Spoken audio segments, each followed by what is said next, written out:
All right, let's just jump right in. For, I don't know, 100 years, the rules of business felt, well, pretty simple, right? You make a good product, you sell that product, and boom, you win. But what if I told you that entire rulebook has been shredded?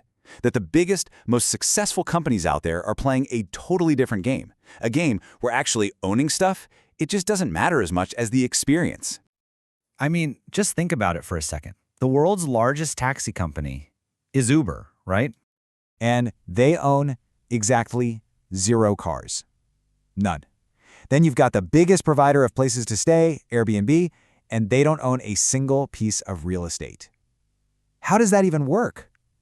It sounds kind of crazy, doesn't it? Yeah.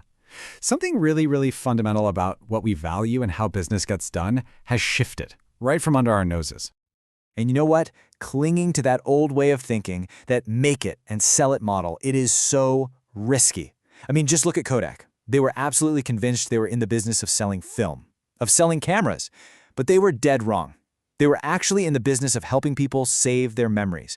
And because they were so obsessed with the physical thing, the film, they completely, totally missed the boat on the digital revolution.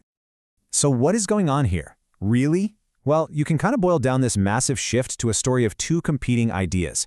It's like a clash between 2 powerful mindsets for how business should work. Let's break them down. So on one side, you've got what's called goods-dominant logic. That's the old guard. It's all about making and selling actual stuff, tangible things. The value is literally built into the product on an assembly line.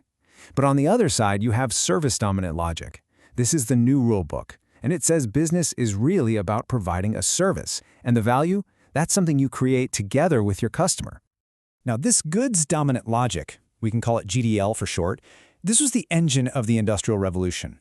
Its whole purpose was simple: be efficient, make as many identical widgets as you can, as cheap as you can, and just push them out the door. And hey, it worked for a very long time. But here's the thing. There's a major flaw baked into this old way of thinking. A crack in the foundation that has basically become a giant canyon today.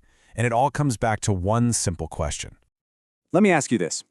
When you go out and buy something, what are you actually paying for? Like, are you really buying this power drill, this chunk of plastic and metal and wires? Is that what you want? And this is where it all clicks. The famous Harvard professor Theodore Levitt put it perfectly. He said, people don't want a 1/4-inch drill. They want a 1/4-inch hole. The drill? It's just the tool. It's just the delivery system for the service you actually want, which is making that hole. And that is the aha moment that just flips the whole script. This one idea is the heart of the new rulebook. It's what the experts call service-dominant logic. And honestly, it completely reframes how we look at, well, everything. So in service-dominant logic, or SDL, the real product is always a service. It's always about applying skills for someone else's benefit. That drill, your car, even your smartphone, they're all just physical containers for a service that you're trying to get. Turns out, all economies are really just service economies when you look at them this way. And this is the most important part. Under SDL, value isn't something that's made in a factory and then just handed over to some passive customer. No. Value is co-created with the customer when they use the thing. You don't just consume value anymore. You're an active part in creating it. Okay, I know this might all sound a little bit abstract, a little academic, so let's look at a real-world, legendary business showdown that perfectly shows this clash of ideas: the launch of the very first iPhone. Okay, you have got to hear this.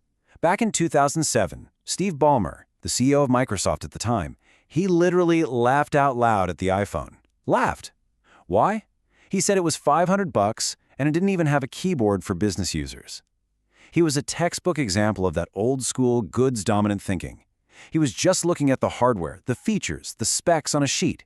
And man, did he miss the point. This slide really breaks down the 2 mindsets.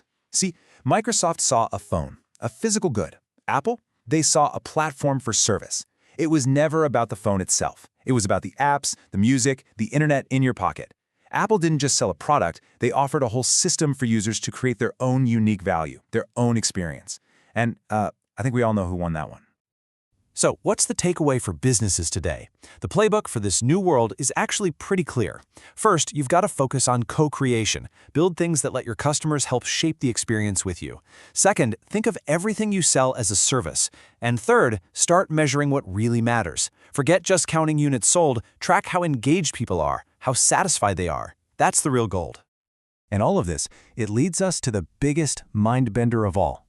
This new logic forces us to totally rethink the single most important concept in all of business: value itself. See, in the old world, value was this solid, objective thing they made in a factory and stuck a price tag on. But in the new world, value is created with the customer while they're using it. It's not in the object, it's in the experience. That means it's subjective, it's personal, and it's totally unique for every single person. So, is this service-dominant logic thing just another buzzword, or is it a true paradigm shift, a complete change in how our entire economy works? Well, when you look at the Ubers, the Airbnbs, the Apples of the world, it sure looks like the revolution is already here. The only question left is, who's going to be the next Kodak?